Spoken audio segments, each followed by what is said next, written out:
Hello children, I hope you all are doing well. Today we are going to focus on the correct formats of formal and informal letters.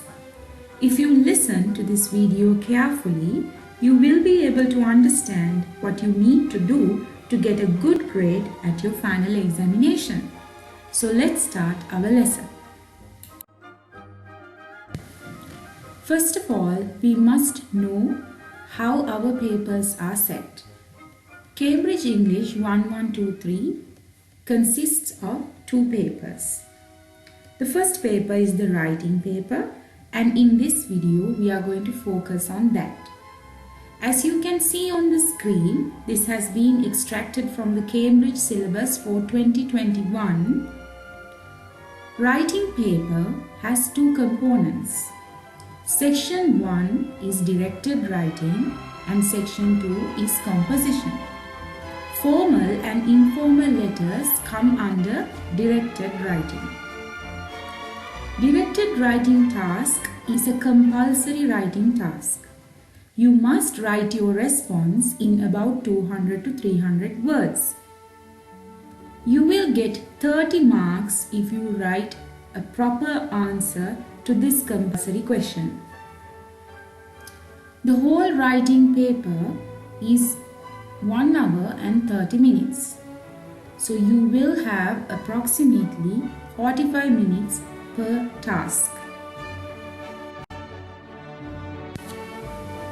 Let's get to know a little bit more about directed writing. As I mentioned earlier, 45 minutes, 30 marks, 200 to 300 words, right? All that are accurate. This is also an extract from the Cambridge syllabus for 2021. Here it clearly mentions what the assessment objectives are. If you really need to know what your examination is expecting of you, it is better that you read the assessment objectives carefully. Each directed writing task will have very clear instructions. You will have to follow the instructions carefully as 30 marks are allocated to this task.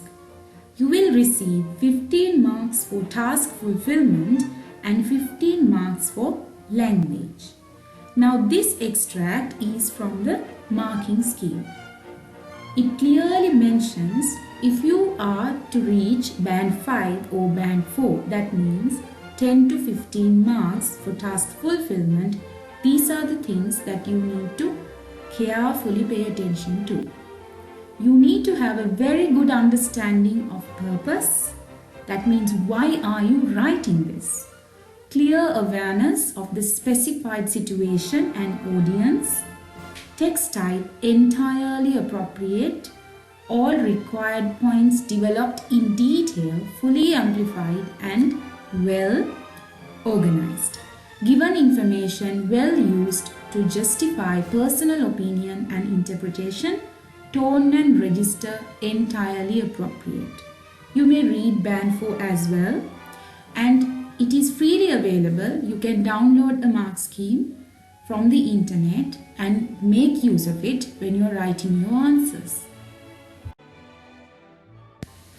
Even if you get 10 to 15 marks for task fulfillment, that will not be enough.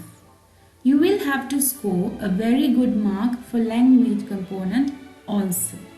This extract from the Cambridge mark scheme will clearly show you what you need to do. In your writing, you need to have a variety of sentence structures. Verb forms largely correct and the tenses appropriate. Vocabulary must be wide and precise.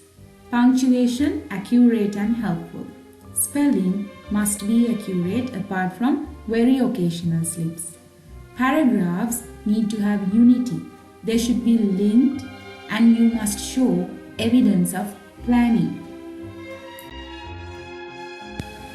I hope the first part of this video helped you to understand what your exam is like and what your exam is expecting of you. Under directed writing, you will learn these 5 types of writing: informal letter, formal letter, speech, article, and report. In this video, I will help you to learn informal and formal letters. First of all, let me introduce you to informal letters. Informal letters are mostly directed to our family, friends, or relations. In directed writing, it is very important that we understand who our audience is, and our writing should be shaped accordingly. In informal writing, since we are familiar with the receiver, we can write freely. You don't have to use formal English here, but you cannot write as if you are speaking, or you cannot use slangs, any idioms here either. You must always remember that at the end of the day, it is an examiner who will be reading and assessing your answer, not your friend or the family member. So we have to make sure the letter is formal enough for an exam. That is about the language. What about the structure? As you can clearly see on the screen, this is the structure of an informal letter. Most of the time, your exam will ask you to start with Dear so and so. You need to have 3 body paragraphs minimum. Each paragraph must cover the bullet points in the question in detail. You can end your letter by writing either yours affectionately or yours lovingly. You're also allowed to have any other appropriate ending. At the end of the letter, you are expected to write your name only. No signature is required. I would like to repeat this because most of the students forget and they sign their letter. Please remember, in informal letters, no signature is required.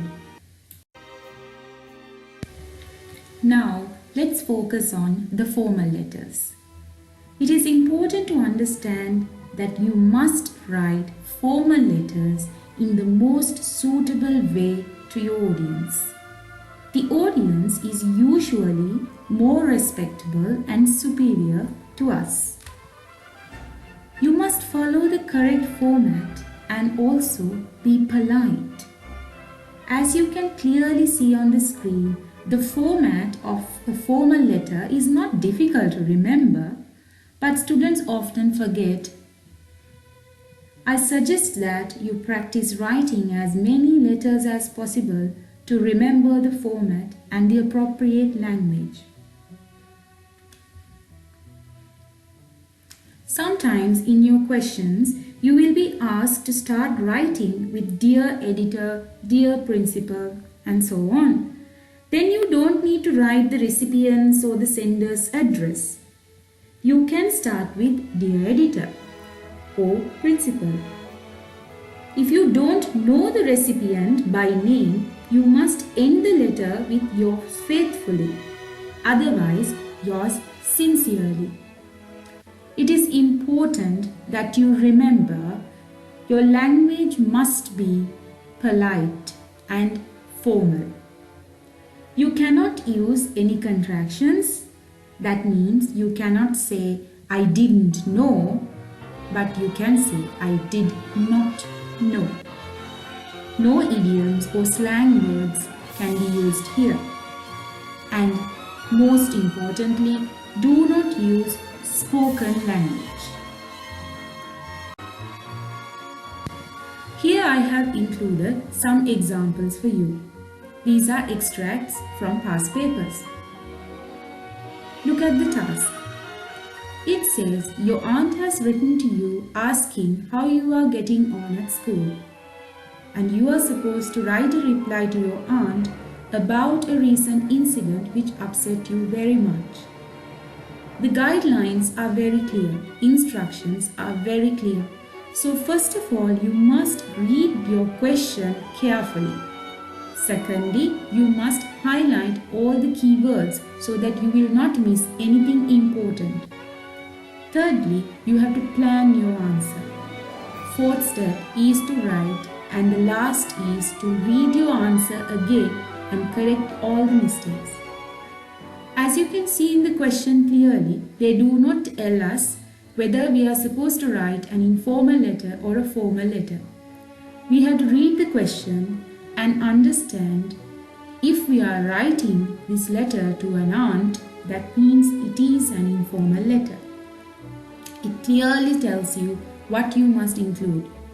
What happened in the first paragraph, why you were so upset in the second paragraph, how the situation was resolved in the last paragraph.